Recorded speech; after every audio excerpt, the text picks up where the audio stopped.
to just introduce myself, my name's Matt Payne. I am a co-head of Year 8 along with Mrs. McLean, and I also oversee pastoral care and I'm the DSL at the school. I wanted to talk about a number of different elements today, and they're listed on the screen. They focus around how we can work together to make sure that we get the best outcomes for all students. To just draw your attention to key members of staff, so that they're all singing from the same hymn sheet. Some key dates throughout the year, the importance of attendance, a little focus on what we're focusing on as a school in terms of our learning and homework, SEND updates, safeguarding, and then just areas of support for young people. So my apologies if any of this is preaching to the choir, but I just wanted to make sure that we're all up to speed.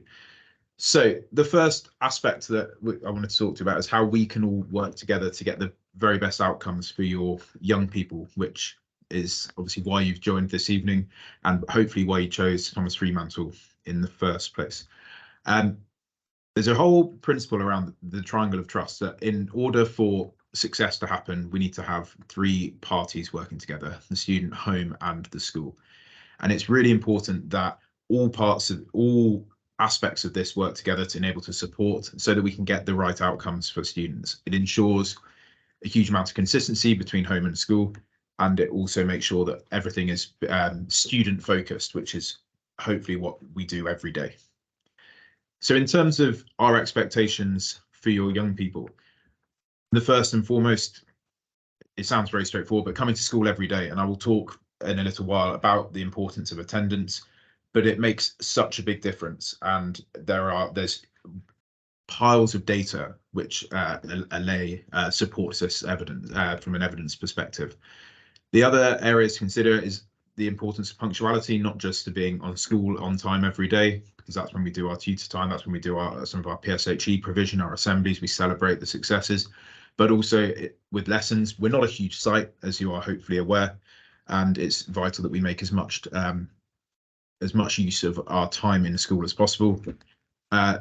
We expect our young people to wear the correct uniform and to hopefully wear it with pride and represent the school to the high standards that we hope for, and to try for our students to try their hardest in lessons to make sure that they're presenting their work in a neat way and that they're working as hard as they can to complete homework. I know sometimes there are challenges and these are sometimes beyond our young people's control, but also the whole point of school is to challenge students. It's to teach them things that they do not already know.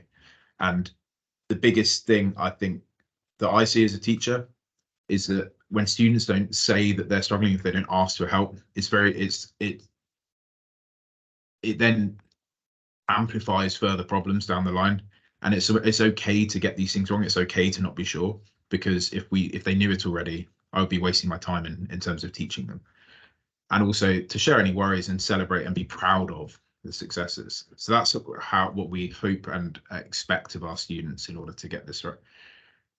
From a home perspective, we ask that you support your student to be on time, to have the right equipment, and to be in their correct uniform, to encourage and sort of celebrate the successes that hopefully you see on class charts, to help us help them to monitor their class charts. Hopefully they all have access, and hopefully you do as well. And if you don't, please do just hang on at the end of the meeting and I'll respond to any questions in the chat function. To attend parents' evenings, any meetings, and engage in discussions about your child's progress. If your child has a SEND plan, then to engage with provision maps to ensure that they're getting the right provision, that it's being regularly reviewed, so that we know that any strategies that are being put in place are having maximum impact and the student is feeling that as well. And then the last one is to support the school in the application of rewards and sanctions.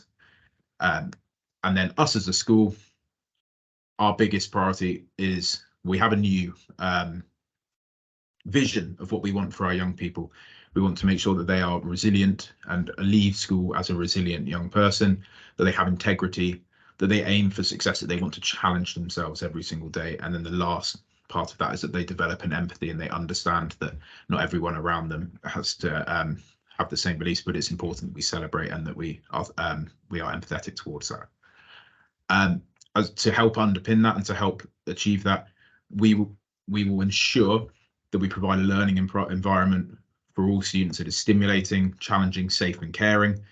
And we will ensure that each and every student has the support and guidance that they need to achieve their full potential, to report regularly, and that hopefully you've experienced that from year 7 and will continue to do so this year, and to set clear rules and to maintain the highest standards of teaching from teachers and to promote high quality learning behaviours for students. So that's our first aspect of why I think it's so important that we're all working together. And in order to do so, it's that we need to make sure that that we're able to communicate. So hopefully you're aware of who I am now, if you haven't met me previously. My name's Matt Payne.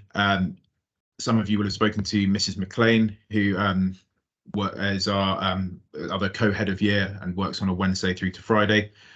We man a shared mailbox, which is head of year 8 at stthomasfremantle.org.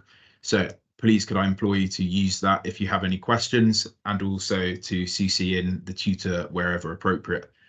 The only slight asterisk of that is if you're in Dr. Aston's form, please liaise directly with the head of year 8 email account during this period of absence. But we have a really strong, really diverse tutor team that I think are doing really a great asset for all of our young people, and please do make sure that you're speaking to them, and they will no doubt be able to celebrate and let you know all of the good stuff that that they've been getting up to. The third thing I wanted to talk to you about was the idea of Meet the Tutor, and hopefully all of you were able to make appointments and speak to your child's tutor to understand a little bit about how their start to the year, and hopefully it's going as well as you'd hope. If with regards to Dr. Aston's form, that is 8P, Mrs. McLean will be making contact with you all this week to provide the update that you were unable to receive, and I believe Mrs. Farring and Graham and Mrs. Day are also making appointments for their forms as well. I was also really pleased to organise for year 8 today CPR training, and hopefully they found it as enjoyable and as useful as I did. I said to them all at the time that it's the most important lesson that I think you'll receive today, possibly this year, but I hope it's one that you never have to use. But I think it's a really important one, so we're really lucky to have a first responder coming in from the ambulance service to train them on that today. In terms of assessment points, whilst it does feel like term's only just begun, we are in the penultimate week of this half term, and certainly as a member of staff, it's gone incredibly quickly, and no doubt the next half term will go equally as quickly, and we'll be coming up towards the first round of summative assessments, which is so throughout each term there are summative assessments where we gauge how students have got on with the content, and that gets reported back to you in terms of their attainment and where that fits in terms of progress. Are they on track for what we expect for their levels of progress? And that will get to you in January to allow staff the time to mark, and then the cycle will repeat for the next 2 terms, so you can expect that feedback in January, April and July. And then the last date is the parents consultation evening to allow you the opportunity to speak to your class teachers in that bit more detail. But please, if you do have any questions, do get in touch with either your child's form tutor before then, or if it's a specific subject question, to contact the class teacher directly. We are scheduled for Wednesday, the 17th of April in 2024, which seems a long way away, but it will come very quickly. In terms of attendance,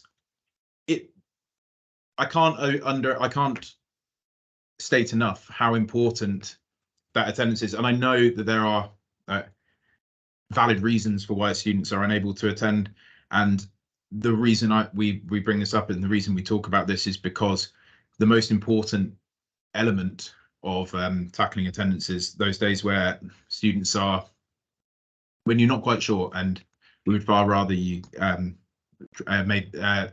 try to get them into school. So any more than 18 days off within a calendar year equates to a less than 90% attendance, which is defined by the government or the authority as persistent absentee. And the reason this exists is because if we look at this data, this is based on GCSE results and GCSE progress against targets when compared to attendance. So students that had 95% attendance or higher tended to get, on average, half to one grade above what they're targeted when they arrive at secondary school. And that's as we drop down these attendance barriers, so to 90 to 95%, that level of progress drops by roughly half a grade on average.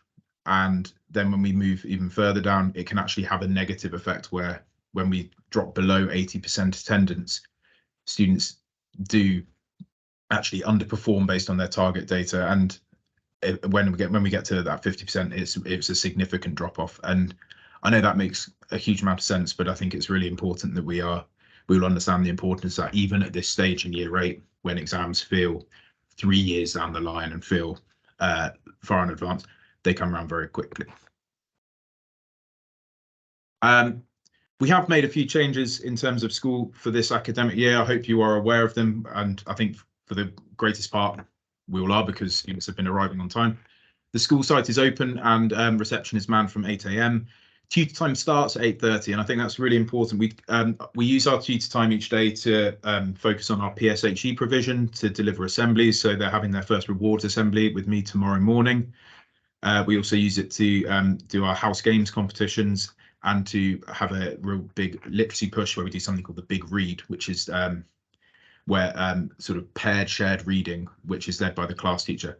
Have I frozen? Can you? Hopefully you can still hear me. I think I'm back.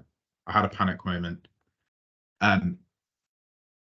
So that's the importance of trying to make sure that we're in for tutor time. I know that the Winslow traffic has not been kind to us, particularly with the lights going up, but please do make every effort. The other thing to draw your attention to is the after school clubs and the lunch clubs, which are available on the website. There are still spaces in a few clubs if people want to get involved with, and I would really encourage you to have a look at the list of these with your child to make sure that they're not missing out on any opportunities or any clubs that might be of interest to them. And if they are full, to please join the waiting list so that you can join up in the next round of this. The other thing with the school day is we've gone from 6 50-minute lessons to 5 60-minute lessons. I think it's had a really positive impact, not least because it's easier for students to know what time their lessons start and end, but it's allowing us to get that little bit more detail and that little bit more analysis into our lessons and actually dig deeper into our issues. To support with that, the main complicating factor is that there is a 2-week timetable now, so students need to look at both sides of their timetable.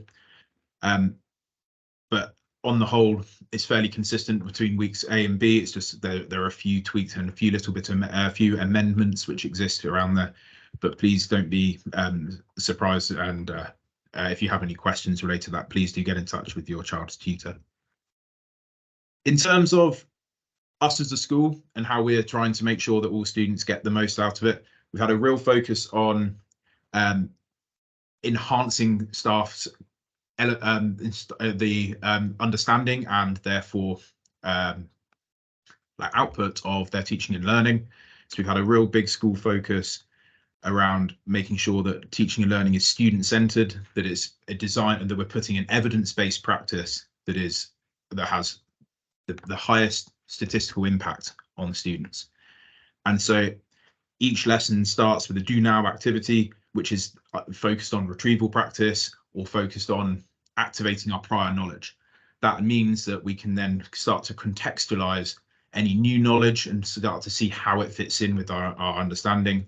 Once that new knowledge has been provided, shared with students, then we then move into the processing of that knowledge, looking to develop our analytical skills. If I use my geography hat very briefly, that means once we understand about a case study, for example, a typhoon that hit the Philippines, we then look at, well, why did it have such a great impact, and ask students to start to process and manipulate that information to understand it. That will be modelled through high quality guided practice. Students will then be given the opportunity to practice themselves.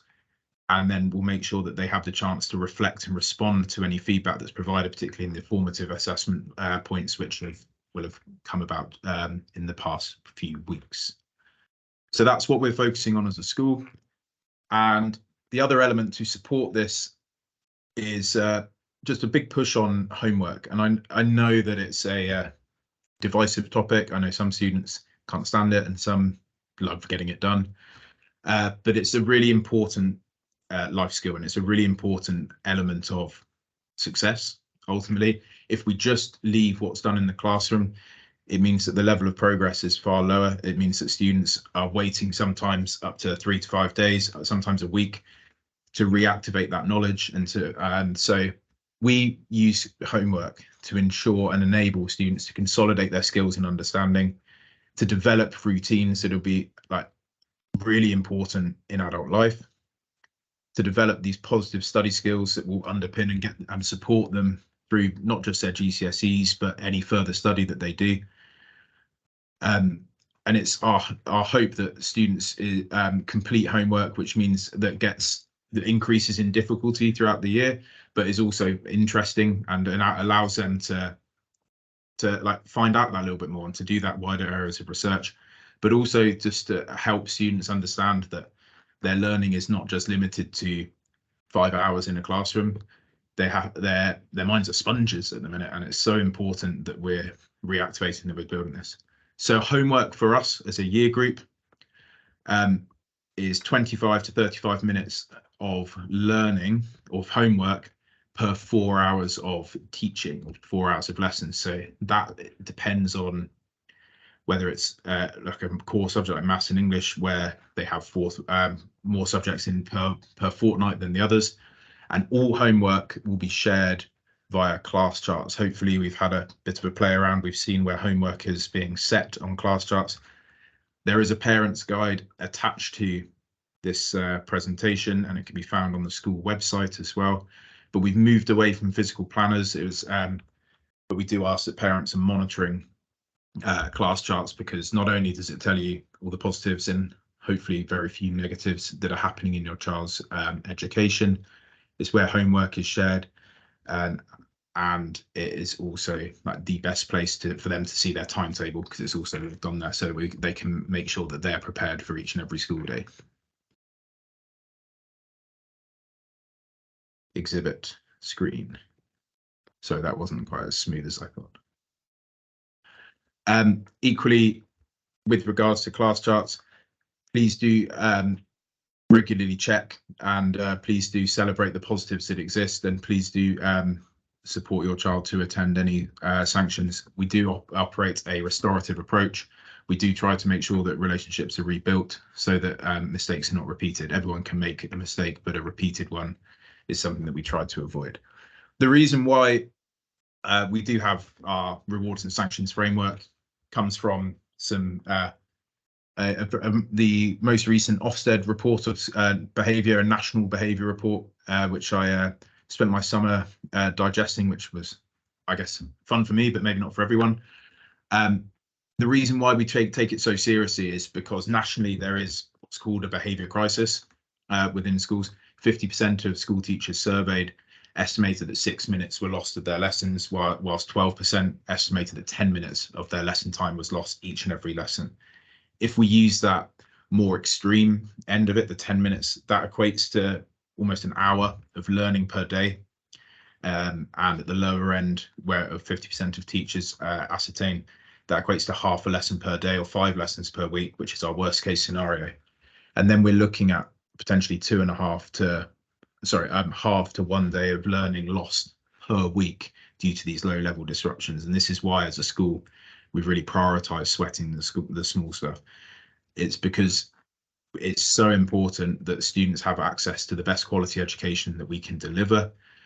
And so that is why staff will challenge and try to make sure that these things are addressed, because over the course of a 5-year education, if we're looking at that 10 minutes of learning loss, this can equate to a year of missed opportunities across the classroom, which I personally deem to be unacceptable.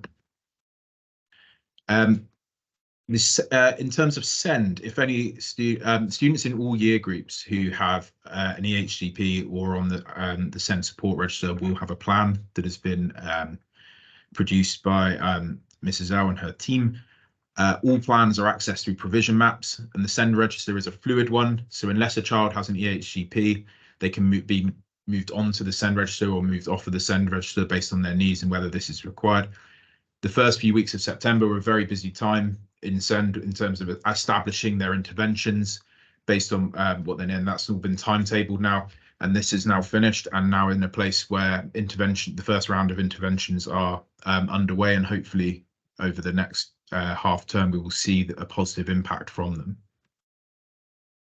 If your child does have a learning plan, all teachers have the ability to view this. All teachers should and will be reviewing this, and form tutors each term review the student's progress against the targets within their plan and will communicate this home. And that is then your opportunity to provide your own commentary and to provide your own feedback as to how you think the plan is going and whether there needs to be any adaptations to support your child. If your child has SEND and you are concerned, the most important thing to do in the first instance is to contact the form tutor. They should, if they can't answer your queries and or amend the learning plan, then they will direct to the SEND team, who will then be able to address this. And if you are concerned that your child might have SEND which is not currently being supported, please contact the form tutor, who will then ascertain from teachers what they're seeing within the class. This will then be shared with the SEND team, who will then decide the next steps to provide the right levels of support. The other big thing across school is safeguarding. All students are aware of this, and I just wanted to make sure that you are all aware as well. We have a safeguarding team of 3 at Sir Thomas Freemantle School. It's myself as the DSL, Mrs. L is our deputy DSL, and Mr. Murphy is our other deputy DSL. And we can all be reached via either directly through our emails, or you can just email safeguarding@thomasfreemantle.org if you have any specific safeguarding related questions. If there's anything out of hours, so at the weekends or during half terms that you are particularly you are concerned by, you can make online reports to the MASH, which is a multi-agency safeguarding hubs for Buckinghamshire if you live in Buckinghamshire, or Milton Keynes if you live there, using the options here. And I will send out the slides to this presentation tomorrow. And finally, we are well aware that this has been an incredibly trying few years for students, with the return to education changing so much and the loss of learning from COVID. We also are acutely aware that this is a huge stage of development at secondary school, and they are dealing with adolescence, they're dealing with the changing schooling, they're dealing with a new timetable for the year, they're dealing with a huge volume of different stressors. And we wanted to make sure that you're aware of some of the best sources of support that you can that are available online. So this is not an exhaustive list by any stretch, but the NSPCC offers some incredible support and some incredible advice which can be accessed through their website. And if you are concerned about your young person's mental health, we do highly recommend Young Minds or a conversation with your child's form tutor as to whether a referral to our MHST support, which is accessible in school, whether that would be appropriate. And then we also would recommend Child Bereavement UK if your child has experienced any bereavement in both the recent and more extensive past. So if support is needed and you're struggling, please do reach out to either your child's form tutor or a member of the safeguarding team, and we'll endeavour to get back to you with the very best support we can. So thank you very much for indulging me. And if anyone has any questions, please do pop them in the chat and we'll make sure that they are responded to. But I will end the recording here. Thank you.